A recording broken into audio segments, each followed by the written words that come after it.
싶은 말씀. 출애굽기 33장 12절부터 23절입니다. 12절 한 절 읽도록 하겠습니다. 모세가 여호와께 아뢰되 보시옵소서, 주께서 내게 이 백성을 인도하여 올라가라 하시면서 나와 함께 보낼 자를 내게 지시하지 아니하시나이다. 주께서 전에 말씀하시기를 나는 이름으로도 너를 알고 너도 내 앞에 은총을 입었다 하셨사온즉. 출애굽기 33장 전반부에서는 좋은 소식과 나쁜 소식을 살펴봤습니다. 좋은 소식은 이스라엘 백성들의 금송아지 죄 사건 이후에도 그들은 여전히 약속의 땅을 향해 갈 수 있었다라는 것입니다.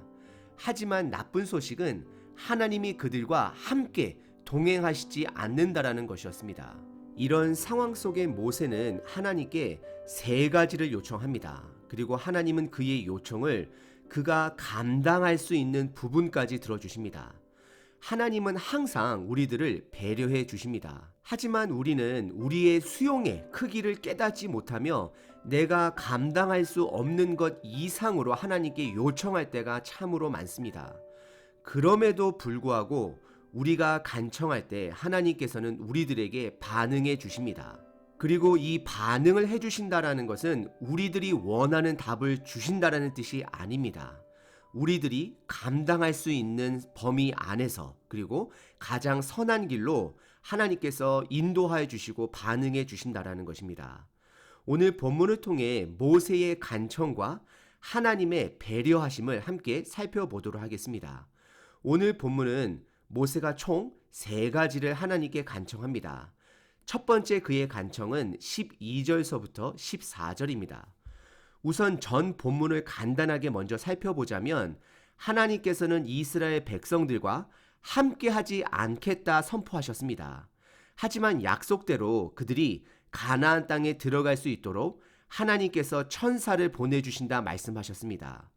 그러자 이스라엘 백성들은 애굽에서 받은 장신구들을 몸에서 다 떼어냅니다.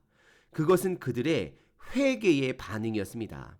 더 이상 하나님으로부터 나오는 축복의 부산물에 집중하는 자들이 아니라 하나님과의 관계를 중요시 여기겠다는 그들의 다짐이었습니다.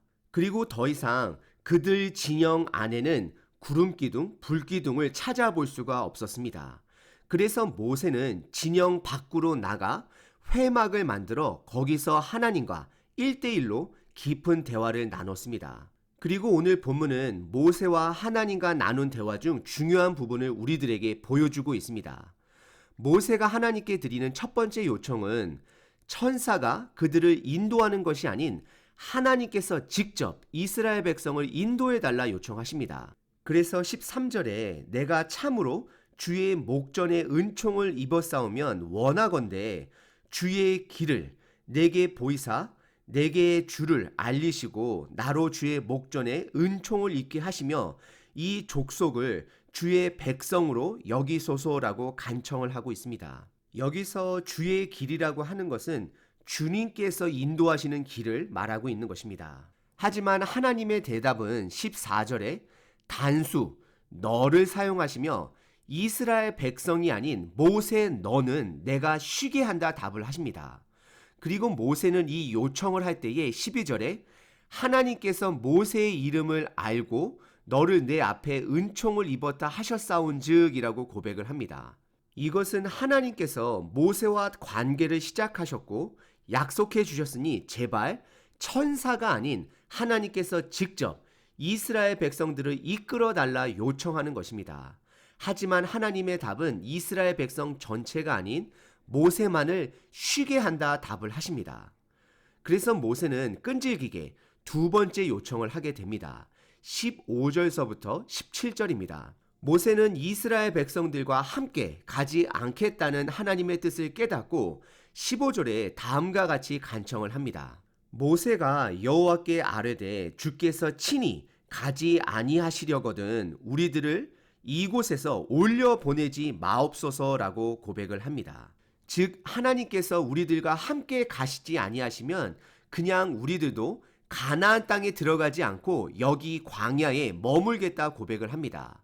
그리고 이어서 16절에 첫 번째 간청 때와 마찬가지로 은총이라는 단어를 사용하며 이제는 본인만이 아니라 모세만이 아니라 이스라엘 백성 전체가 하나님의 은총을 입은 자, 즉 하나님께서 선택하신 백성으로 하나님의 동행함이 없으면 그것은 아무 의미가 없음을 모세는 16절에 다음과 같이 표현하고 있습니다. 나와 주의 백성이 주의 목전에 은총을 입은 줄을 무엇으로 알리까? 주께서 우리와 함께 행하심으로 나와 주의 백성을 천하 만민 중에 구별하심이니 아니나이까 라고 말씀하고 있습니다. 결국 모세는 이스라엘 백성들과 함께 해달라고 하나님께 간청하는 것입니다. 그러자 하나님께서는 17절에 내가 하는 말이 모세가 하는 요청 그 모든 일을 내가 하리니 라고 말씀은 하십니다. 하지만 하나님은 이번에도 복수가 아닌 단수를 사용하시며 모세 너는 내 목전에 은총을 입었고 내가 이름으로도 너를 알미니라 라고 말씀을 하십니다. 17절입니다. 여호와께서 모세에게 이르시되 내가 말하는 이 일도 내가 하리니 즉 이스라엘 백성들과 함께 가주시겠다라고 말씀을 하시고요. 너는 단수죠. 내 목전에 은총을 입었고 내가 단수죠. 이름으로도 너를 단수로 알미니라 라고 말씀하고 있습니다. 하나님은 지금 모세를 두각시키고 있습니다. 모세에게 너가 요청한 대로 내가 이스라엘 백성도 인도할 것이고 특별히 모세를 향한 애틋한 표현으로 하나님의 은총을 받은 자 그리고 그의 이름을 아는 자다라고 답을 해 주십니다. 하나님은 그때서부터 우리들에게 보내주실 예수님의 그림자를 준비하고 있는 것입니다. 모세를 통해 중보자의 역할이 중요함을 드러내고 있습니다. 예수님은 우리들의 절대적인 중보자로 하나님의 은총을 받은 자입니다. 그리고 하나님은 중보자 대신 예수님을 통하여 우리를 구원해 주실 것을 그림자로서 보여주고 있는 것입니다. 그리고 오늘 본문의 마지막 세 번째 모세의 요청은 개인적인 간청입니다. 18절서부터 23절입니다. 구약에서 하나님을 알아가면 알아갈수록 하나님을 더 보기를 원하는 대표적인 사람 두 사람이 있습니다. 첫 번째는 욥이었습니다. 욥기서 19장에 보시면 욥은 고난 가운데서도 내가 육체 밖에서 하나님을 보리다 라고 고백을 하며 내가 그를 보리니 내 눈으로 그를 보기를 낯선 사람처럼 하지 않을 것이다 라고 고백을 합니다.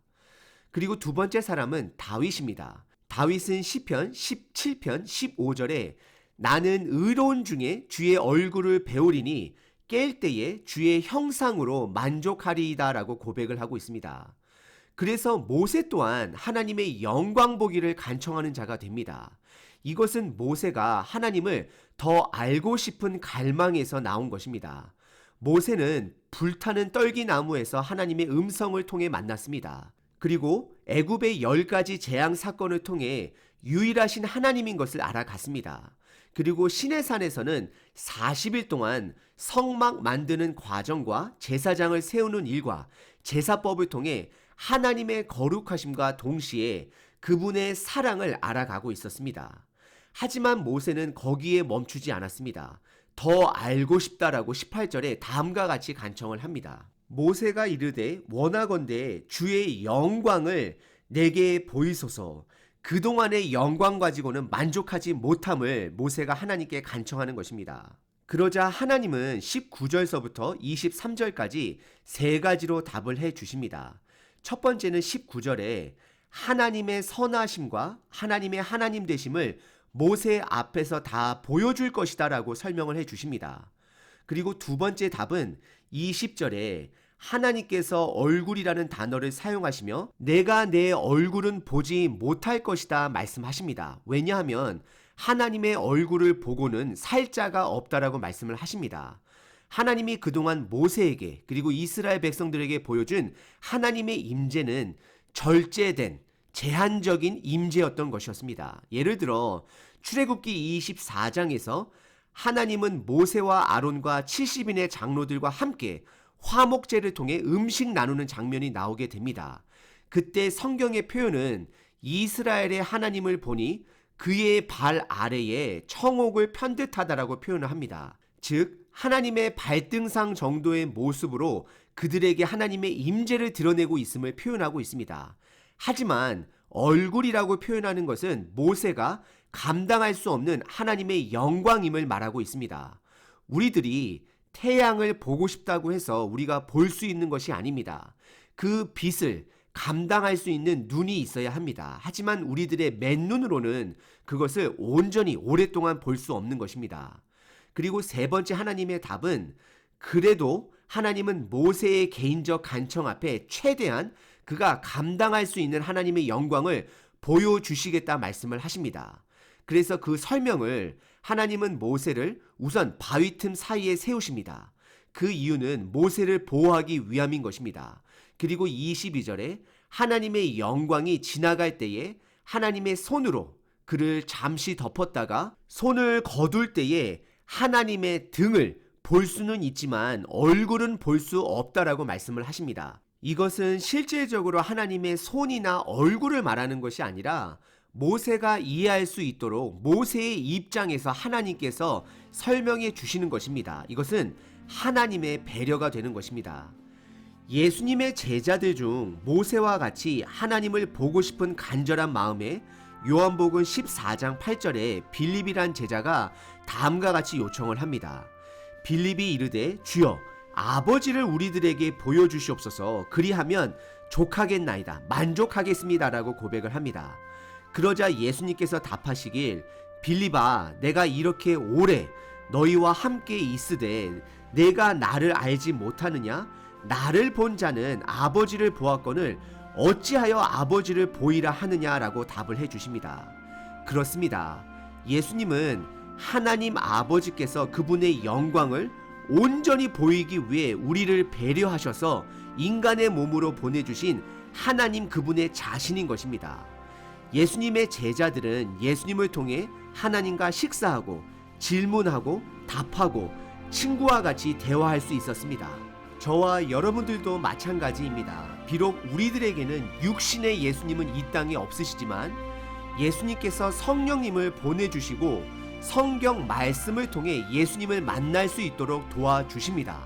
그리고 우리가 그 예수님을 만날 때에 비로소 다윗이 그렇게 간절히 원했던, 모세가 그렇게 간절히 원했던 하나님의 얼굴을 우리들에게 보여주시는 것입니다. 여러분들께 여쭙습니다. 여러분들은 오늘 모세처럼 하나님을 보고자 하는 마음이 있으신가요? 그렇다면 우리가 말씀을 붙들고 그 말씀을 삶 속에서 살아낼 때에 하나님을 더욱더 현실적으로 만날 수 있게 된다는 것입니다. 오늘 저와 여러분들에게 주어진 이 하루는 하나님을 더 깊게 만나기 위해 주어진 하루라는 것을 기억하시길 바랍니다. 때로는 저와 여러분들이 하나님의 이름으로 하는 그 사역, 그 일 자체보다도 우리들이 집중해야 하는 것은 분주함 가운데서도 나와 동행하시는 하나님께 집중해야 하는 것입니다. 오늘 바쁜 일과 속에 말씀을 붙들어 내므로 나와 함께 동행하시는 하나님을 발견하는 저와 여러분 되시길 바랍니다.